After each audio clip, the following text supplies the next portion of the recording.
오늘부터 요나서를 우리가 살펴보도록 하겠습니다. 사실 요나서는 구약이 전부 그렇지만 신약을 지향하는 거예요. 그러니까 창세기부터 하나님께서는 이 창세기부터 모든 기록된 책 속에 예수님을 향하여 계속 가고 있는 모습을 보여줘요. 초점이 예수 그리스도, 신약을 지향하는 것입니다. 구약의 성전, 구약의 제사는 신약의 교회, 예배를 지향하고 있습니다. 그리고 이 신약의 교회들을 지향하고 있는데 신약에서 가장 중요한 것 중에 하나가 뭐냐 하면 이스라엘만이 아니에요. 유대인만이 아니에요. 예수님께서 마지막 명령 속에 담았지만 예루살렘 넘어서 온 유대 그리고 이스라엘 백성들이 혐오하는 사마리아 사람 그리고 땅 끝까지 모든 세계에 복음이 증거되어져서 하나님 나라가 확장되기를 원하셨는데 이게 여러분 신약에 와서 갑작스러운 게 아니에요. 이미 창세기부터 시작됐습니다. 창세기 17장에 보면 뭐 거기만 나오는 것은 아니지만 아브라함이 언약의 증표로서 할례를 받습니다. 그때 할례는 아브라함 가족들만이 아니라 아브라함 집에 거하는 종들까지 다 할례를 받습니다. 그들이 언약의 백성이 되는 거예요. 출애굽을 할 때 이스라엘 백성만이 아니라 굉장히 많은 잡족들이 섞여 나와요. 이스라엘 백성들 속에 편입되는 거예요. 가나안 땅 들어갔을 때 여러분 여리고성에 여인이 하나님을 가슴속에 모시고 죽지 않고 은혜를 입어요. 그가 여러분 라합이에요. 라합. 그래서 마태복음 속에 그 이름이 기록되어져 있고 다윗의 조상이 되는 것입니다. 그리고 룻이라는 모압 여인이 사사시대에 하나님의 백성으로 들어와요. 그러면서 역시 그도 예수 그리스도의 족보에 들어가게 되죠. 그래서 구약의 두 여성 라합, 룻은 여자고 이방인인데도 예수 그리스도의 족보에 들어와요. 그래서 이미 구약에서부터 아브라함의 후손이라고 할 때 그 후손은 혈통적 후손만이 아니라 하나님을 진심으로 받아들이면 영적 아브라함의 후손이 되는 것이고 신약에 오면 예수 그리스도를 믿음으로 아브라함의 후손이 되는 거예요. 그래서 어느 사람이든 구원의 은총을 입고 하나님 나라 백성이 되고 영적 아브라함의 후손 이스라엘 사람이요 하나님 나라에 속한 자가 되는 것, 이것은 구약이나 신약이나 동일합니다. 신약에서 더 두드러졌을 뿐이지 구약에서는 이스라엘이라는 나라를 중심으로 펼쳤기 때문이지 이미 열린 복음의 역사가 있어요. 그런데 유대인들은 굉장히 속이 좁았습니다. 우리만 선민, 우리만 하나님의 백성. 조상으로 따지고 올라가 보면 여러분 여리고 사람도 그리고 모압 사람도 자기들의 조상 속에 들어가 있는데 그런 편견을 갖고 있었습니다. 요나조차 이 생각이 굉장히 강했어요. 요나가 4장 짧다 그랬잖아요. 그런데 이 요나서에 보면 1장부터 요나는 하나님이 아수르 니느웨로 가라. 안 가요. 도망가요. 이유가 뭐예요? 저놈들은 망할 녀석들이야. 저런 나라가 회개해서 하나님의 백성이 되는 것은 못 받아들여. 편견에 가득 사로잡혀 있는 사람 도망가잖아요. 그래서 그를 잡아다가 니느웨에 갖다 놔도 그래도 안 바뀝니다. 참 사람이 안 바뀌어요. 그러니까 이 고정관념 굉장히 심각해요. 예수님 당시에도 여러분 예수님은 사마리아에도 들어가시고 그리고 예수님은 가나안 여인에게도 정말 훌륭한 믿음이라고 칭찬하시고 그리고 로마의 백부장도 예수님이 정말 훌륭한 믿음의 사람들이라고 칭찬을 하잖아요. 그런데 정작 제자들은 예수님이 사마리아에 들어가서 여인과 대화하는 걸 이상하게 여겼고 예수님 승천 후에 예루살렘 온 유대 사마리아 땅끝까지 증인되라고 했지만 여러분 제자들은 예루살렘에서 머물러요. 경계를 못 벗어나요. 오히려 평신도가 사마리아에 들어가죠. 이게 사도행전 8장. 그리고 여러분 드디어 사도 중에 베드로가 이방 사람에게 복음을 전하는 기회가 오는데 그게 사도행전 10장 고넬료에게 복음을 전합니다. 가기 싫어해요. 억지로 가요. 심지어 그 사람들 모아놓고 설교하면서 내가 여기 오는 게 불법인데 할 수 없이 왔어 이러고 설교를 하는데 놀랍게 그들이 은혜를 입고 성령이 임하니까 충격받아요. 아니 내가 전하고 성도들이 은혜 받는데 아니 왜 은혜 받는 거야 이 사람들이? 막 이런 생각을 할 정도니까 얼마나 고정관념이 컸는가를 보여주고 있는 거예요. 굉장히 어려웠어요. 바울 사도가 이방으로 본격적으로 나가는 것도 사실은 바울 사도는 세계 곳곳을 다니면서 유대인들에게 복음을 전하고 싶어 한 거예요. 근데 유대인들이 받아들이지 않으니까 이방인에게로 가는 거예요. 그러니까 굉장히 오랫동안 유대인들은 역사 속에서 편견을 갖고 있었고 편협한 선민의식에 사로잡혀 있었던 것입니다. 예수님은 여는데 오히려 제자들이 닫아요. 예수님 당시에 그래서 예수님이 요나를 인용을 해요. 요나를 인용하면서 내가 보여줄 표적은 요나의 표적이다. 복음서에서 그 말씀을 강조하시죠. 거기다가 또 무슨 말씀하시느냐, 야 차라리 너희들보다 니느웨 사람이 훨씬 나아. 이거 무슨 말인 줄 아세요? 니느웨 아수르 사람들은 요나가 전하니까 회개했잖아요. 그런데 예수님 하나님이신 그분이 직접 설교를 해도 유대인들은 안 받게 회개도 안 해. 예수님을 죽여버려요. 그러니까 니느웨가 훨씬 낫다. 그 말씀을 하실 정도. 편견을 가지고 고정관념을 가지고 안 바뀌는 사람들, 이게 유대인이었고 그 중에 대표적인 사람이 요나예요. 요나가 끝까지 안 바뀌잖아요. 사람 바뀌는 게 쉽지가 않아요. 교회 생활하면서도 안 바뀌는 사람은 죽을 때까지 안 바뀝니다. 예? 제가 장례식을 많이 치르지만 관에 들어갈 때 들어가면서도 안 바뀌었다 싶은 사람도 있습니다. 예. 저도 참 안 바뀌는 모습은 동일해요. 끊임없이 바뀌려고 몸부림치고 있죠. 우리가 여러분 얼마나 은혜 아래서 매일 새로워지느냐는 중요한 거예요. 사람이 안 바뀌어요. 교회 생활 10년, 20년, 30년, 50년을 하는데 내가 갖고 있는 고정관념에서 조금이라도 벗어나면 은혜를 못 받아요. 많은 경우에 오늘 목사님 말씀에 은혜 받았다. 제 말씀도 아니고 하나님의 말씀인데 그렇게 표현을 하시지만 그럴 때마다 은혜 받은 이유가 뭔지 아세요? 어쩜 목사님이 내가 생각하는 것과 똑같은 말씀을 하실까? 내 생각과 같기 때문에 은혜를 받는 거예요. 요나가 자기 생각과 다른 하나님의 말씀을 거부해버린 채 도망가듯 같지 않으면 은혜가 안 되는 날마다 죽노라. 바울 사도의 고백이에요. 고린도전서 15장 31절. 그리스도인은 매일 죽어야 돼요. 아직도 안 죽은 게 있고 아직도 안 바뀐 게 있고 내가 정말 신앙생활 20년 했는데 그런데 30년 했는데 아직도 안 바뀐 게 있네. 그걸 매일 죽이는 게 그리스도인의 삶이에요. 고린도전서 15장 31절. 날마다 죽는다. 부활을 이야기하는 내용 속에 그 말이 나와요. 죽어야 부활이 있어요. 오늘 죽으면 오늘 다시 살아나요. 이게 그리스도인이어야 돼. 그래서 여러분 잘못된 신앙적 정보들이 계속 새로워지셔야 돼요. 예수 믿으면서 가장 위험한 게 뭐냐면 처음 들은 말씀을 끝까지 가져가는 경우들이 있어요. 때로는 잘못 전해 들은 것을 계속 가슴속에 갖고 있고 그때부터 이것 갖고 철벽 방어를 치는 사람들이 있어요. 요나가 잘못됐는데 안 바꿔요. 그래서 우리는 매일 새로워져야 돼요. 10년 전에 배웠던 것, 근데 그게 조금은 잘못됐구나. 그렇다면 바로 잡으셔야죠. 설교자로서 늘 조심하는 게 뭔지 아세요? 제가 잘못 가르치면 성도들이 잘못될 수 있어요. 굉장히 많이 성경을 읽으면서 요나서를 강의하려면 요나서만 수십 번 읽고 수백 번 읽고 전에도 정말 많이 읽었지만 그래서 요나서가 1장부터 4장까지 사실 머릿속에 거의 다 있거든요.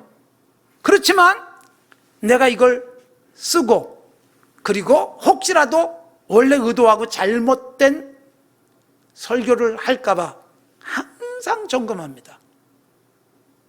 제가 말씀 묵상집을 한 달 전에 드리잖아요. 그러려면 얼마나 일찍 쓰겠어요. 그러니까 한 2달, 3달 계속 체크하고 점검하고 묵상하고 오류를 잡아내고, 저도 오류가 있을 때가 있어요. 심지어 여러분 설교하고 났는데 그 다음날 깨달은 경우도 있어요. 그 다음 주일날 뭐 사례가 많지는 않지만 제가 수정을 해드리곤 합니다. 굉장히 위험한 자리에 제가 있는 거예요. 하나님의 말씀이 정확하게 선포돼야 되는데, 요나가 굉장한 편견을 가지고, 요나뿐만 아니라 이스라엘 사람들이 편견 가지고, 그래서 지금도 이스라엘은 예수님을 못 믿는 거죠. 고정관념이 깨지지 않은 거예요. 예수 탄생 2000년 관광산업을 발달시키기 위한 행사들은 했어요. 자기들이 이단으로 생각하는데 그거 팔아서 장사해요. 돈은 벌어요. 예수님은 아직도 믿지 않는 사람들, 편견입니다.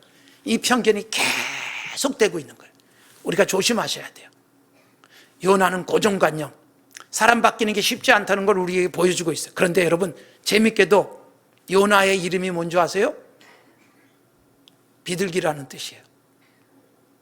비둘기 그러면 성경 속에서도 굉장히 좋은 동물이에요. 깨끗한 짐승, 제물에 쓰일 수 있는 짐승이죠. 거기다 예수님이 세례받고 올라올 때 성령이 뭐처럼? 비둘기처럼 임하잖아요. 그리고 비둘기는 전통적으로 전령으로 쓰여졌어요. 메신저. 이게 성경에도 나오죠. 창세기에 보면 노아 홍수, 여러분 노아가 밖이 잘 안 보이니까 물이 얼마나 빠졌나 확인하기 위해서 새를 보내는 거예요. 근데 비둘기를 3번 보내요. 처음 보내니까 비둘기가 그냥 돌아와요. 물이 꽉 차 있다는 뜻. 2번째 보내니까 비둘기가 나뭇잎을 물고 오죠. 그림 속에 비둘기가 나뭇잎 물고 있는 그림이 많아요. 노아에게서 출발한 것 같아요. 그래서 나뭇잎을 물고 오니까 나뭇잎이 보일 만큼 물이 줄어들었구나. 그 다음에 다시 보냈어요. 일정 기간 지나고. 그랬더니 안 돌아와요. 뭐예요? 내가 안 돌아가는 것은 세상 살만하더라. 물이 빠져서 먹을 것도 구할 수 있고. 비둘기가 안 돌아오죠? 물이 이제 완전히 빠졌구나. 이제는 나가도 되겠구나라는 판단하게 만들어준 게 전령 메신저로서의 비둘기예요. 그러니까 비둘기는 굉장히 중요한 역할을 성경 속에서도 했단 말이에요. 평화, 하나님과 인간 사이에 평화를 만드는 게 제사거든요. 제물이 되어지잖아요. 그리고 메신저 역할을 하잖아요. 요나가 그런 역할을 해야 되는 거예요. 요나가 하나님과 원수된 니느웨 사이의 평화 역할, 그리고 하나님의 말씀을 전해서 회개시키는 역할을 해야 되는데, 정작 요나라는 비둘기라는 이름의 뜻처럼 살지를 못하고 니느웨가 망하길 바라는 거예요. 고정관념 때문에. 참 안 바뀌어요. 결국 재밌는 게요, 니느웨는 바뀌어요. 니느웨는 변해요. 이방 사람은 바뀌는데 선지자가 안 바뀌는 거예요. 여러분, 우리가 이방 사람이 우리는 예수 믿고 구원받는데 정작 이스라엘은 아직도 안 믿고 있는 거예요. 재밌는 현상이에요. 그래서 여러분, 우리는 말씀 앞에서 매일 변화되어져야 됩니다. 내가 바뀌면 세상이 바뀝니다.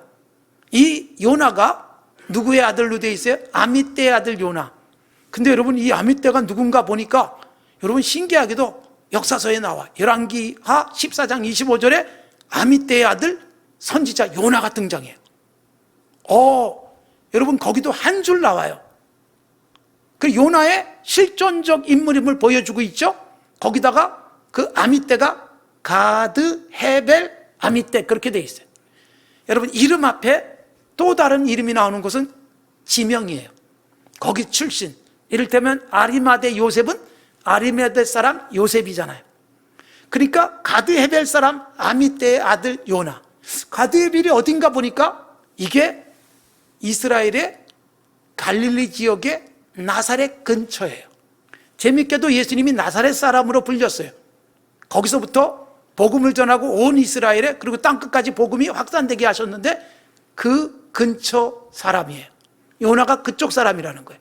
예수님은 나사렛 사람으로서 온 세상에 복음을 전했는데, 그렇게 전파되게 하셨는데, 그 비슷한 지역의 사람인 아버지의 아들 요나가 여러분 자꾸 자기 편견에 사로잡혀 있는 모습을 보여주고 있는 것은 재미있는 비교입니다.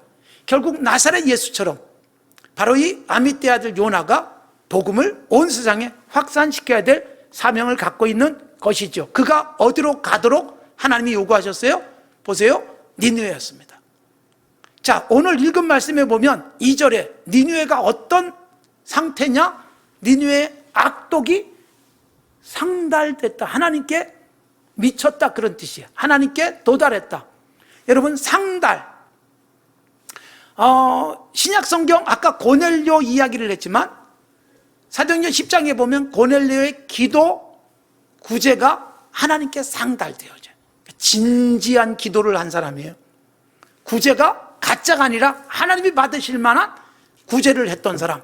그러니까 고넬료의 착함이 하나님께 상달됐잖아요. 여러분, 요한계시록에 보면 우리가 기도를 하면 천사가 기도를 금 향로에 담아가지고 하늘보좌로 가지고 올라간다는 환상이 나와요. 그러니까 지금도 우리가 기도하면 천사가 너무 귀한 기도기 때문에 아무 그릇이나 담지 않고 금 향로에 향이 나는 그 도구예요. 기도가 하나님이 맡으시기에 기분 좋은 향과 같이 하나님께 올라가는 거예요. 그러니까 하나님에 올라가는 것이요, 우리의 착함, 기도, 구제, 그리고 우리의 선한 말들. 그런데 여러분, 니느웨는 악독이 하나님께 상달. 마태복음 12장에 우리가 못된 말을 하면 하나님께 그게 기억됐다가 책임질 날이 온다 그랬어요. 여러분, 악독이 가득한 니느웨에 하나님이 누굴 보내는 거예요? 비둘기라는 이름을 갖고 있는 나사렛 근처 사람인 요나를 보내시는 거예요. 이유가 뭐예요? 망하게 하려는 게 아니에요. 고치려고 하는 거예요.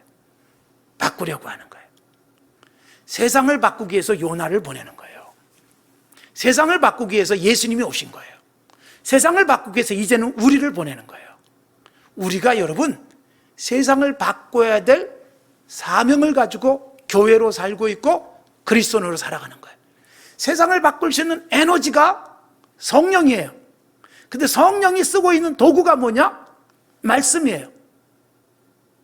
성령이 에너지가 되어져서 말씀을 내 속에서 소화해가지고 말씀을 전하기도 하고 말씀을 실천하면서 악독이 가득한 세상, 잘못된 가치관이 넘쳐있는 세상을 바꾸는 역할을 우리에게 맡기신 거예요.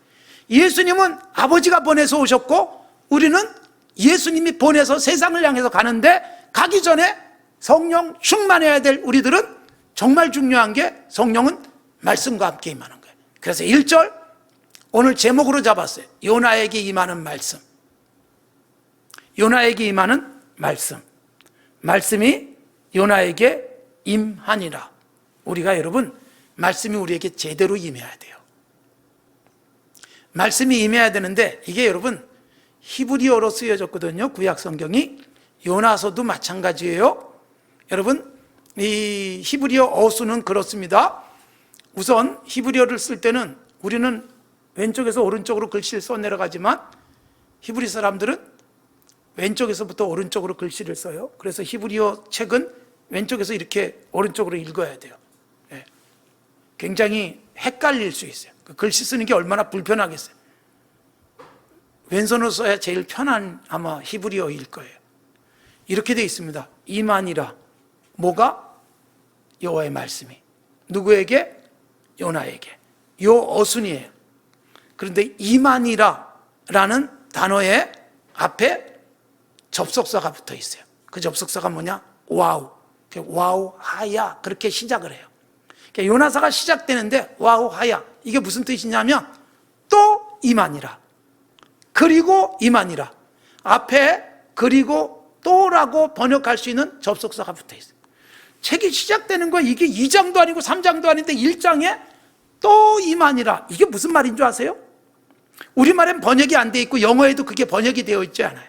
and 이렇게 시작하지 않아요. 그냥 아미떼의 아들 요나에게 여호와의 말씀이 임하니라도 돼 있어요. 그런데 원문상에 보니까 이상하게 또가 나와요. 뭐냐? 이미 많은 선지자에게 임했던 것처럼 요나에게 또 임하더라. 그러면 우리에게도 이어지는 거예요. 많은 선지자에게 임했던 말씀, 요나에게 임했던 말씀이 또 내게도, 그리고 내게도 임하는 거예요.